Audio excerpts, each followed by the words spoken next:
मन के जीते जीत, मन के हारे हार। चैनल पर नए हो तो सब्सक्राइब कर लो यार। हेलो फ्रेंड, स्वागत है आपका सुमन मौर्य मोटिवेशन में।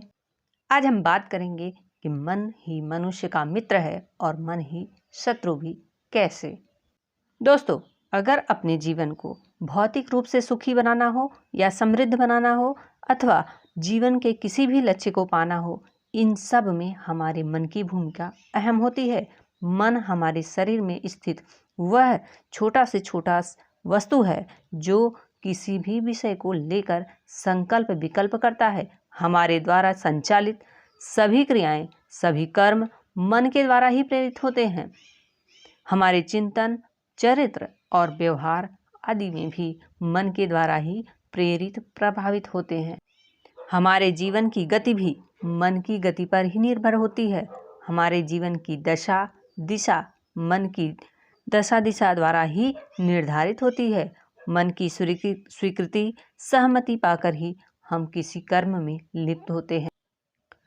मन की स्वीकृति पाकर ही हम कोई शुभ कर्म, अशुभ कर्म, पाप कर्म, पुण्य कर्म आदि करते हैं और तदनुरूप ही उसके अनुसार ही हम उन कर्मों के फल को भोगते हैं।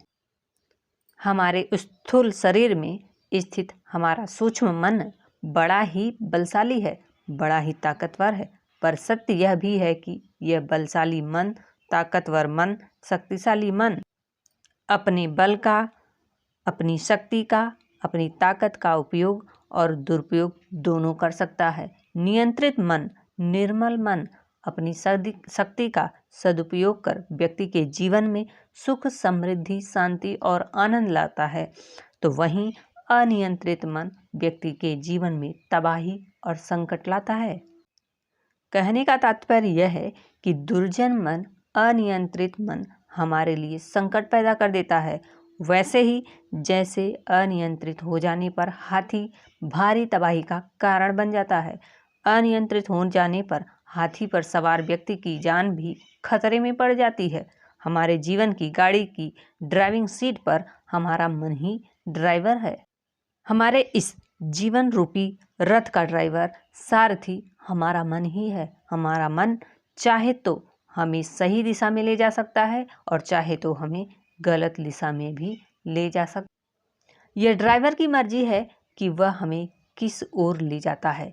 इसी तरह जब तक मन की मर्जी है तब तक हमारे लिए पग पग पर खतरे ही खतरे हैं, क्योंकि यदि हम सच्चाई की ओर, भगवान की ओर जाना चाहते हैं तो यह तभी संभव है जब हमारा मन भी सच्चाई की ओर, भगवान की ओर चलने को तैयार हो। यदि मन की मर्जी इसमें नहीं है तो फिर वह हमें बलात् बुराई की ओर ले जाएगा। यदि मन की मर्जी इसमें नहीं है तो फिर वह हमें बलात् बुराई की ओर ले जाएगा और हमें कर्म में, अशुभ कर्म में प्रवृत्त करता चला जाएगा। कोई भी व्यक्ति बुरे कर्म में प्रवृत्त होना नहीं चाहता, पर फिर भी हो जाता है। ऐसा क्यों? क्योंकि हमारा मन हमारे पर नियंत्रण नहीं है, इसलिए हम मन के ही इशारे पर नाचते फिरते हैं। बुरे कर्म करते हुए हमें बड़ी आत्मग्लानि होती है और अच्छे कर्म करते हुए आत्मा आनंदित होती है। इसलिए हम अच्छे कर्मों की ओर, भगवत प्रेम की ओर, दान की ओर, सेवा की ओर, परोपकार की ओर में प्रवृत्त होना चाहते हैं, पर मन हमें इन कर्मों से दूर हटाकर हमें बुरे कर्म की ओर भेजता है। तब हम अपने को बहुत ही असहाय, बेबस और लाचार पाते हैं। अगर हमसे बुरे कर्म हो जाए तो हमें क्या होता है? दुख होता है, ग्लानि होती है। तब हम ऐसा सोचते हैं कि काश यदि हम ऐसा नहीं किए होते, हम मन के बहकावे में नहीं आए होते, हम अपने मन की बात मन की न किए होते, तो आज हम जेल की सलाखों के पीछे न होते, आज हम रिश्वत लेने के कारण अपमानित न होते, आज हम लोभ, मोह, क्रोध में अंधे होकर ऐसे घिनौने कृत्य न किए होते और उन कर्मों के दुष्परिणामों को आज नहीं भुगत रहे होते। ऐसी स्थिति में लगता है कि मैं ऐसा करने से स्वयं को रोक न सका। काश यदि मैं मन के क्षणिक आवेश में आकर ऐसा न करता और शुभ कर्म पुण्य कर्म सही दिशा में पुरुषार्थ करता तो आज हमारे जीवन में सुख होता, शांति होती, समृद्धि होती। मुझे आत्मग्लानि नहीं, आत्मिक आनंद प्राप्त हुआ होता, पर ऐसा न हो सका क्योंकि हमारे मन पर नियंत्रण रहा ही नहीं।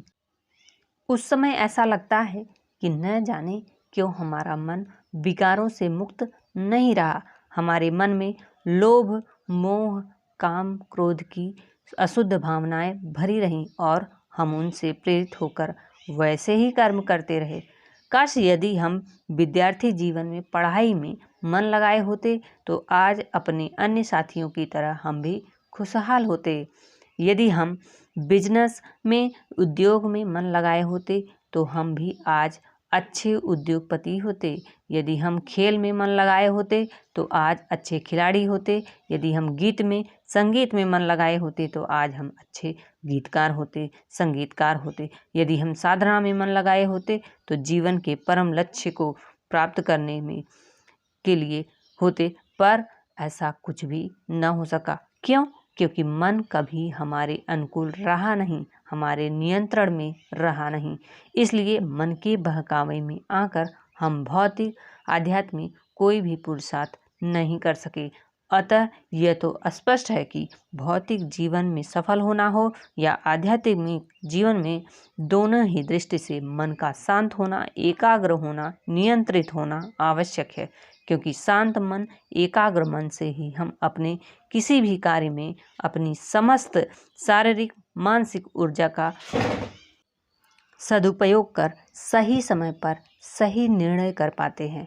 उस कार्य में हमें सफलता और सिद्धि अवश्य ही प्राप्त होती है। कभी कभी हमारा शारीरिक रूप से कोई कार्य कर रहे होते हैं पर हमारा मन वहाँ होता नहीं है। हमारा मन उस कार्य में न होकर संसार की सैर कर रहा होता है। दोस्तों, इसी प्रकार मन ही मनुष्य का मित्र है और मन ही मनुष्य का शत्रु है। अशुद्ध मन, अस्थिर मन, अनियंत्रित मन मनुष्य को पतन, पराभव और पाप में प्रवृत्त करता है। ऐसा मन मनुष्य का शत्रु है तो वहीं शुद्ध मन, स्थिर मन, नियंत्रित मन मनुष्य की मुक्ति का कारण है। और आपका मन अगर पवित्र है तो आपको यह पुण्य कर्मों की ओर ले जाता है और ऐसा मन ही मनुष्य का मित्र है। एकाग्र मन, स्थिर मन आध्यात्मिक ही नहीं बल्कि भौतिक जगत में भी, भौतिक क्षेत्र में भी मनुष्य को सफल, सुखी और समृद्ध बनाता है। उसे हर ओर सफलता मिलती है। हमें नित्य निष्काम कर्म के अभ्यास से मन को निर्मल व स्थिर करने का अभ्यास करते रहना चाहिए।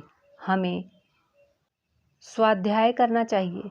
दोस्तों, स्वाध्याय से संबंधित इसके पहले हमने वीडियो बनाया था। स्वाध्याय को समझना चाहते हैं तो उसको हमारे वीडियो पर जाकर देख सकते हैं। चैनल पर वो वीडियोस अवेलेबल हैं। तो दोस्तों, आज का रहा हमारा ये टॉपिक। मिलते हैं नए वीडियो पर नए